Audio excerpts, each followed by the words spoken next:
turabasuhuje inshuti mukomeje gukurikira sincera.official channel yanyu bagezaho amakuru n'ibiganiro bigezweho harimo n'ibiba byavuzwe n'ijwi rya Amerika. Kora like, share, ukore na subscribe ukomeze gukurikira ibiganiro n'amakuru tubagezaho. Ikaze kuri radio yanyu. Bamwe mu bagendana ubumuga bakora imirimo yo gutwara ibicuruzwa byambukiranya imipaka hagati y'igihugu cya Kongo n'u Burundi bakoresheje amagare bavuga ko babasha kwiteza imbere binyuze mu mirimo yabo. Mfite ubumuga bw'amaguru n'amaboko. Je nkora akazi ko gutwara ibidandazwa biva mu Burundi bija muri Kongo cyangwa biva muri Kongo bija mu Burundi. Aka kazi ndagakora n'iri kinga ryanje hamwe n'aba badufasha kudusuguma karadutunze. Uwo ni mugabo ni Faranga Jerome, umwe mu bagendana ubumuga wahuye n'umunyamakuru ari ku muhanda wa Kavimvira ujya Uvira. Intambara yongeye kubura mu burasirazuba bwa Repubulika ya Demokarasi ya Kongo hagati y'ingabo za Kongo n'umutwe wa M23. Muri Kongo kandi indwara itazwi hisha abantu 143 mu ntara y'amajyepfo y'uburengerazuba bw'igihugu mu kwezi gushize. Perezida wa Leta Zunze Ubumwe za Amerika Joe Biden ari ku munsi wa gatatu w'uruzinduko rwe muri Angola. Uyu munsi arajya ku cyambu cya Lubito. Aya makuru hamwe n'ayandi twabateguriye turabagezaho ku buryo burambuye mu mwanya. Ibiganiro byacu tugiye kubihera ku makuru avugwa hirya no hino ku isi.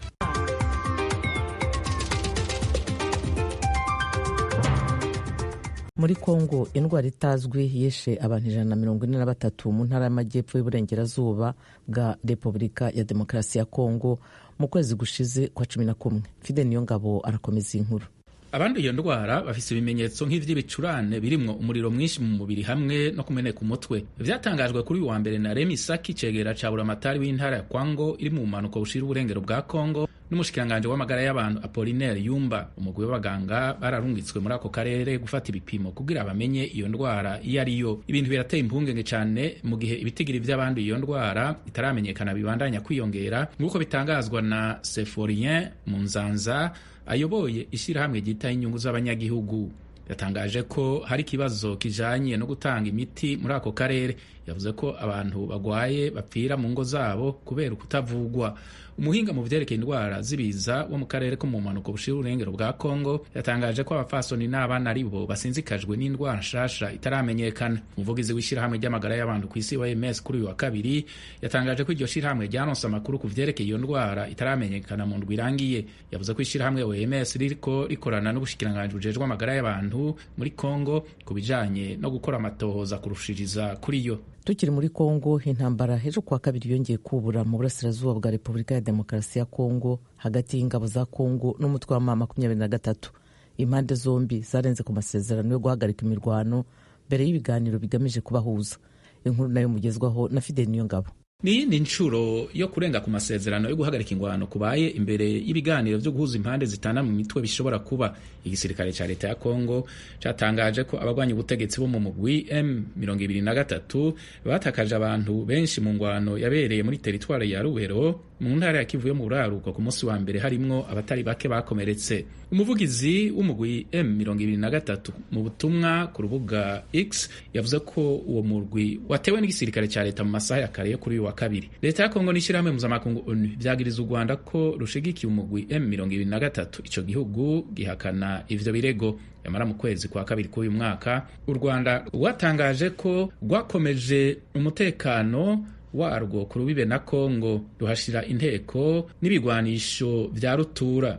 Rwatangaje ko inteko za leta ya Kongo zariko ziyongera hafi y'urubibe u Rwanda ruhana n'ico gihugu. Mu ndwi iheze abashikiranganje bajejwe imigenderanire ba Kongo n'u Rwanda barumvikanye kubisabwa kugira inteko z'u Rwanda zigabanye abasirikare hafi y'urubibe na Kongo. Atagihindutse abaperezida Paul Kagame w'u Rwanda na Felix Tshisekedi wa Kongo bazohurira mu nama i Rwanda muri Angola ku igenekerezo rya 15 uku kwezi.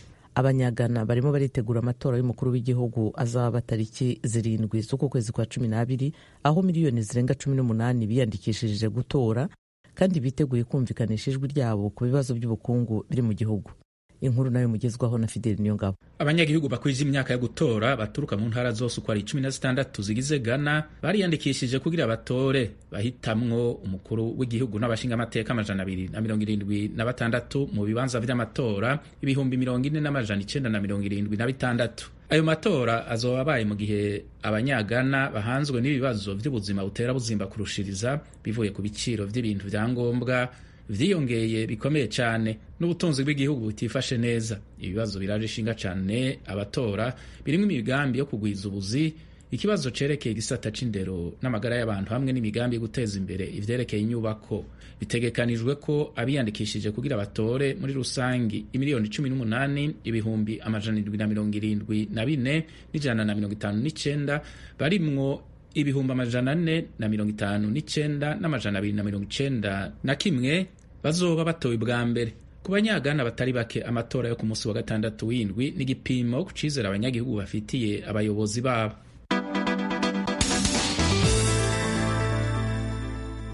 Perezida wa Leta Zunze Ubumwe za Amerika Joe Biden ubwo yabonanaga na perezida wa Angola Joao Lourenço ejo kwa kabiri yashimye imigenderanire hagati ya leta y'igihugu cye na Angola, harimo umugambi w'ishoramari mu muhanda wa gari ya moshi uhuza Angola, Repubulika ya Demokarasi ya Kongo na Zambia, uzakoreshwa mu gutwara amabuye y'agaciro mu mpande zose z'umugabane wa Afurika. Fidel Niyongabo arakomeza.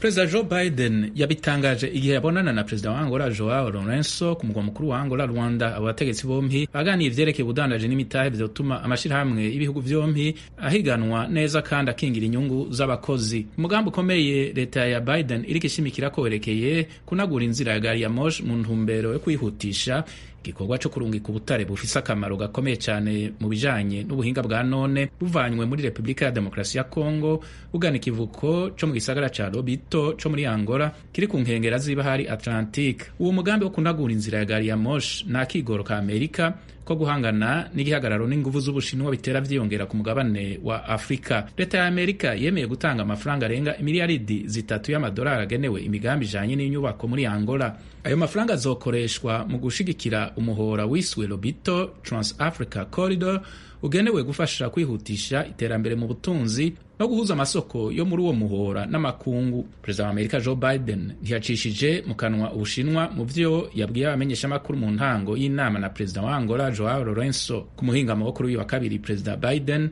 yagendeye inyubakwa yibutsa abagiye kugirwa abashumba mu bihugu vyo mu burengero bw'isi. Amerika yatanze ibihumbi 229 vy'amadolari agenewe gusanura iyo nyubakwa. Bitegekanijwe ko Perezida Biden aja mu gisagara ca Lobito kuri uyu wa gatatu, aho azobonanira na Perezida Lourenço hamwe n'abakuru b'ibihugu vya Kongo, Tanzania na Zambia. Inshuti z'Ijwi ry'Amerika, tubatumirire kujya ku mbuga zacu zitandukanye zirimo Facebook, Instagram na YouTube, mukurikirane mu mashusho no mu mafoto iby'uruzinduko rwa Perezida Joe Biden muri Angola. Ayo rero yari amwe mu makuru avugwa hirya no hino ku isi. Inshuti banywanyi b'Ijwi ry'Amerika, tubibutse ko mushobora gukurikira ibiganiro byacu no ku rubuga rwacu rwa internet kuri wa3.radio@voa.com. Ku mbuga nkoranyambaga Facebook, Instagram na YouTube, adrese yacu ni VOA Radio yacu. Mu kanya turajya mu karere k'ibiyaga bigari bya Afurika.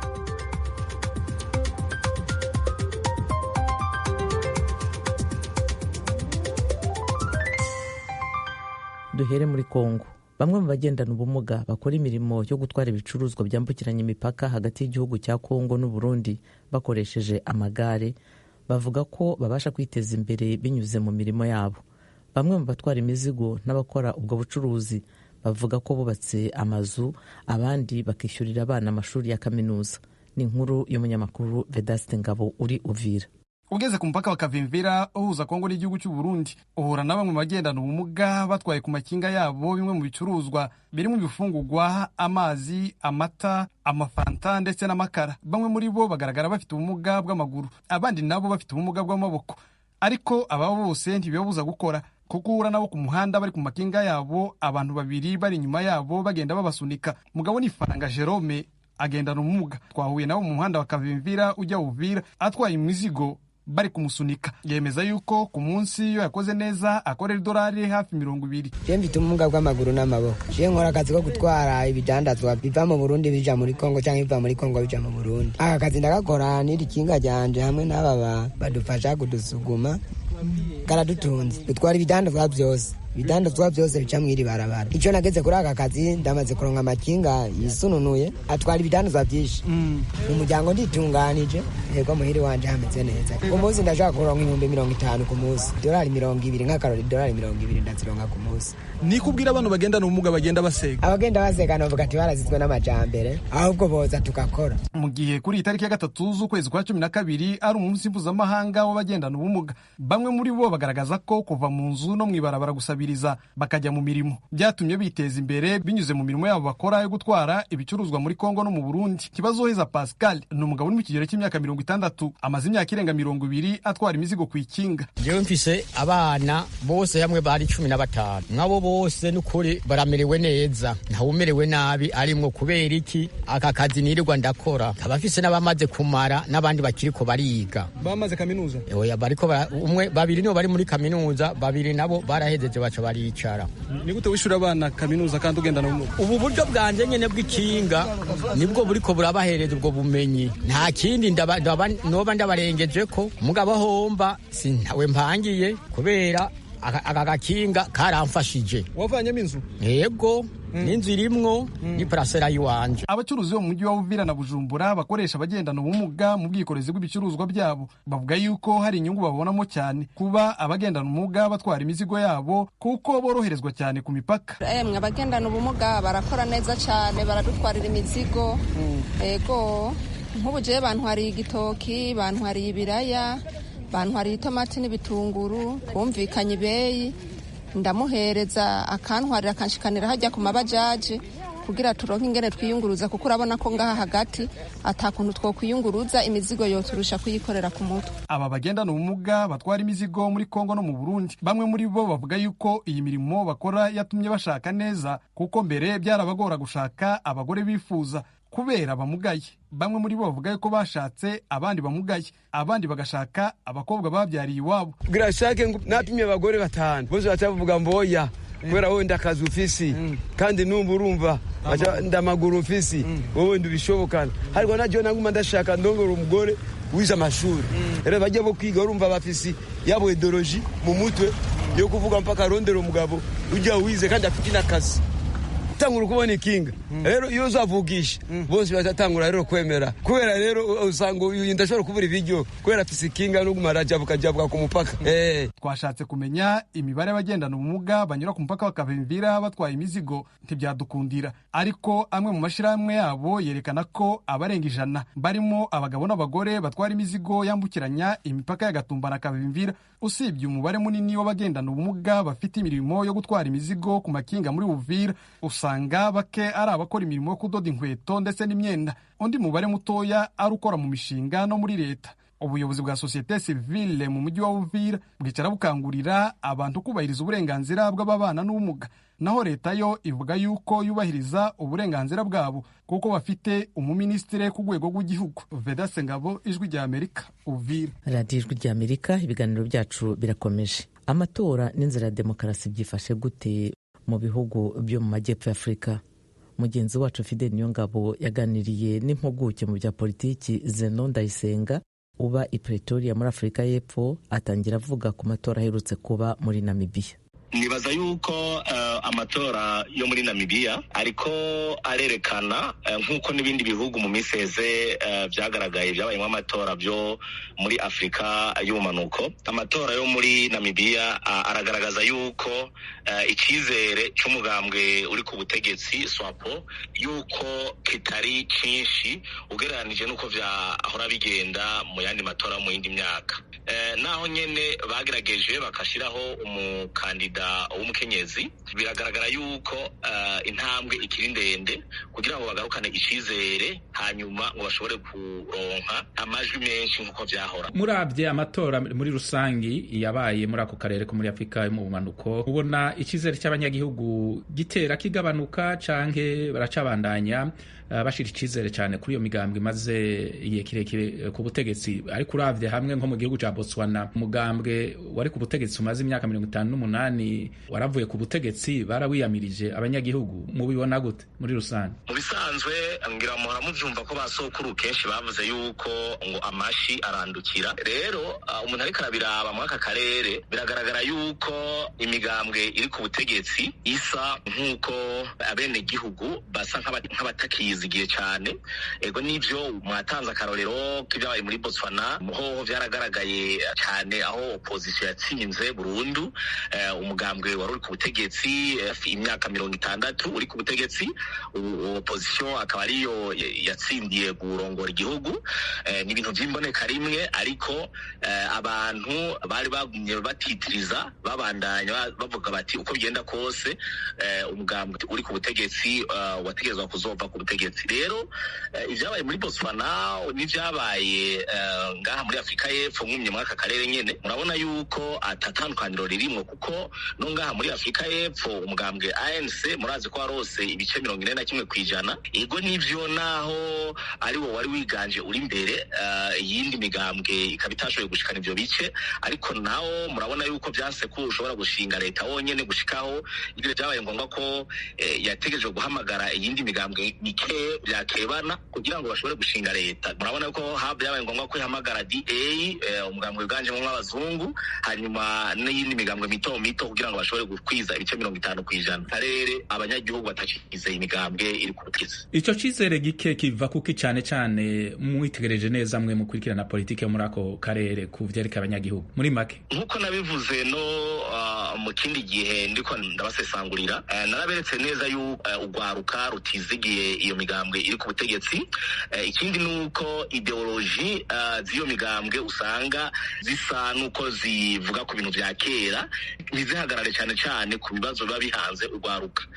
Bica bituma rero usanga harimo kugabura abatama, akaba ari usanga bagiye mu iyo migambwe ya kera, hanyuma ugwaruka nabo ugasanga bari mu migambwe yo muri opposition. Ikindi nuko igwirirana rya internet riratuma abantu bo mu migambwe bahora babesha abantu akenshi bitoroha kubahenda, kuko bimwe barashobora kuvyirabira. Urakoze cyane, ndabashimiye. Rizeno Ndayisenga, umuhinga mu vya politike cyane cyane politike muri Afrika, ari i Pretoria muri Afrika y'Epfo, yariko aravuga ku matora yo muri Namibia yabaye muri indwi n'amatora muri rusange yabaye imbere yaho mu karere ko muri Afrika mu manuko. Ndabashimiye cyane, murakoze. Namwe murakoze. Radiyo Ijwi ry'Amerika. Nk'uko twabibabwiye mu makuru yacu, ejo kuwa kabiri Perezida wa Leta Zunze Ubumwe za Amerika Joe Biden yakiranywe urugwiro mu ngoro y'umukuru w'igihugu cya Angola. Ni mu ruzinduko rwe rwa mbere, ndetse binaboneka ko ari urwa nyuma akoreye ku mugabane wa Afurika nka perezida. Temistokle Mutijima aratugezaho ibindi kuri iyi nkuru. Nyuma yo gutambuka ku itapi itukura hagacurangwa indirimbo zubahiriza ibihugu byombi bikorwa n'itsinda rya muzika rya gisirikare, kugenzura ingabo no kuramutswa haraswa ibisasu bya muzinga, Perezida Biden na Perezida Joao Lourenço wa Angola baherekejwe n'abadiplomate b'impande zombi batangiye imirimo yabo ijyanye n'uru ruzinduko. Perezida Biden abwira Lourenço yagize ati, ntewe ishema ryinshi no kuba perezida wa mbere wa Amerika usuye Angola, kandi nishimiye cyane ibyo twakoranye byose mu kuvugurura ubufatanye bwacu kugeza kuri uru rwego. Ibyiza byinshi biri imbere, ni byinshi twakora.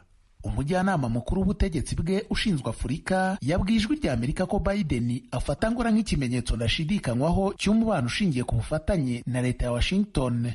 Madamu Frances Brown, umuyobozi mukuru ushinzwe Afurika mu nama y'igihugu y'umutekano, mu kiganiro cyihariye yahaye Ijwi ry'Amerika yagize ati,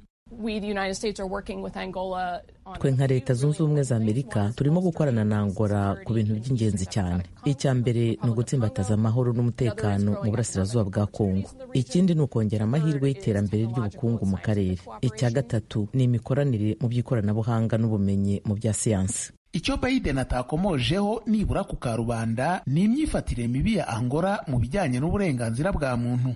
Umuryango mpuzamahanga uharanira uburenganzira bwa muntu Amnesty International wagerageje gutanga inshamake y'uko iki kibazo cyifashe muri iki gihugu. Kate Hickson, umuyobozi ushinzwe ubuvugizi kuri Afurika muri Amnesty International ishami rya Amerika, aganira n'Ijwi rya Amerika hifashishijwe ikoranabuhanga rya Zoom, yagize ati, Amnesty yagiye ikomeza gucukumbura ibibazo by'ikoreshwa ry'ingufu z'umurengera kandi zica mu kuburizamo imyigaragambyo y'amahoro. Si ingufu ziteza impfu zakoreshejwe muri iyi myigaragambyo gusa, ahubwo n'imiryango y'abiciwe ababo ntifite uburenganzira bwo kubona ubutabera. Twabonye itorwa ry'amategeko menshi y'ikandamiza kuva mu 2020. Kuva mu 2020 ntibyemewe kunenga perezida. Vuba aha cyane muri uyu mwaka hari amategeko 2 yemejwe arushaho gukandamiza ubwisanzure mu gutanga ibitekerezo, ubwisanzure bwo kwishyira hamwe n'ubwitangazamakuru. Amashyaka atavuga rumwe n'ubutegetsi muri Angola yabwiye ibitangazamakuru by'imbere mu gihugu ko Biden yarasa amahirwe akomeye yo gutega amatwi imiryango ya sosiyete sivile ku mpungenge zayo. Ernesto Mulato wo mu ishyaka UNITA yagize ati, umuhanda wa gari ya moshi w'umuhora wa Lobito nicyo kintu rukumbi cyitaweho mu ruzinduko rwa Biden muri Angola. Kuri uyu wa gatatu, Perezida Biden arasura umujyi wo ku cyambu cya Lobito, aho uyu muhanda mushya wa gari ya moshi watewe inkunga na Amerika uzajya ugeza amabuye y'agaciro avuye rwagati muri Afurika. Madamu Brown yabwiye Ijwi rya Amerika ko ibibazo bijyanye n'uburenganzira bwa muntu buri gihe Perezida Biden abigaragaza mu biganiro byihariye agirana n'abategetsi asura. Yagize ati, ntiyigera aca ku ruhande mu kuganira na bagenzi be ku bibazo bya demokarasi n'uburenganzira bwa muntu, kandi nibwira ko ibyo bihuye neza n'uburyo yagiye akora mu gihe kirekire cyane cye amaze mu mirimo ya leta.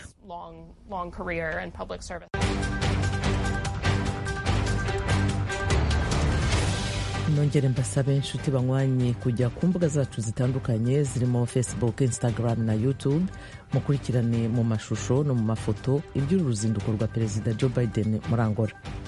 Tubibutse kandi ko mushobora gukurikira ibiganiro byacu no ku rubuga rwacu rwa interineti kuri www.radiovoa.com. Ku mbuga nkoranyambaga Facebook, Instagram na YouTube, adrese ni VOA Radio yacu.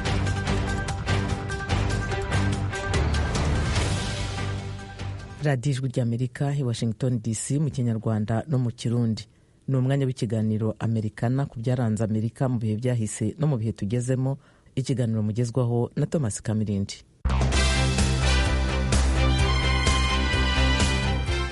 Mwaramutse neza. Murabizi Perezida Joe Biden ari mu ruzinduko muri Angola. Muri iki gihe gusura ibindi bihugu biri mu nshingano za Perezida wa Leta Zunze Ubumwe za Amerika. Nyamara kera mu myaka irenga 100 ya mbere siko byari bimeze, ahubwo byari nka kirazira. Ikaze mu kiganiro Amerikana.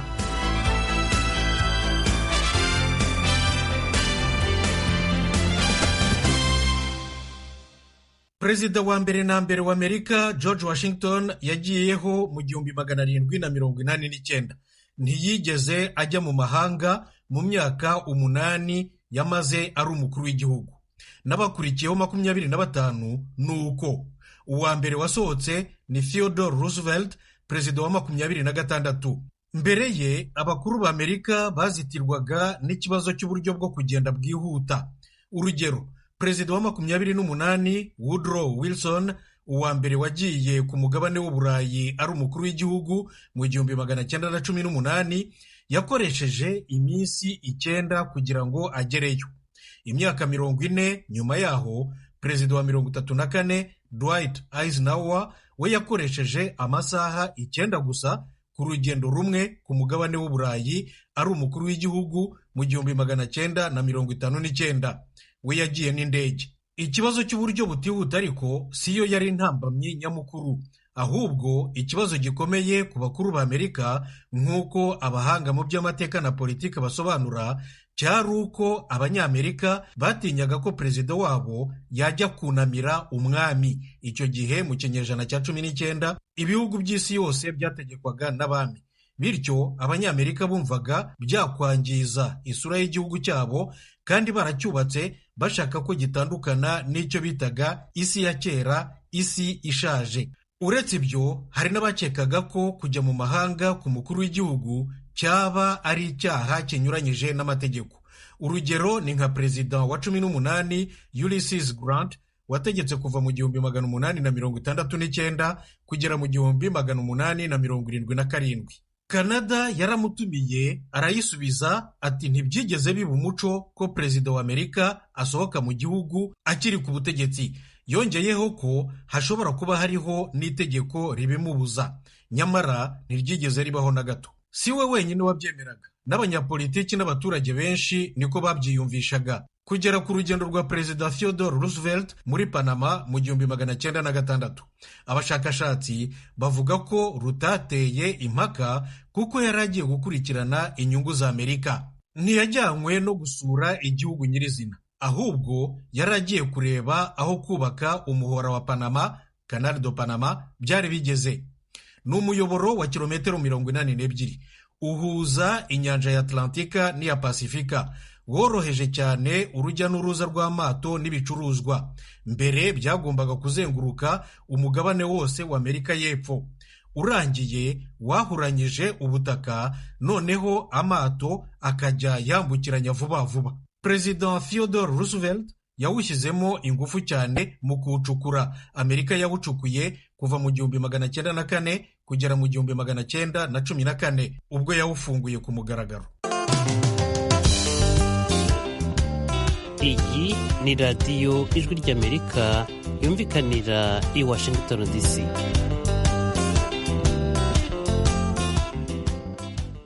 Ijwi ry'Amerika. Ku rundi ruhande, bamwe mu bari bagize inteko ishinga amategeko ya Amerika, Congress, bamaganiye kure urugendo rwa Perezida Woodrow Wilson mu Burayi mu 1918. Yari agiye mu nama mpuzamahanga yo kurangiza intambara ya mbere y'isi yose.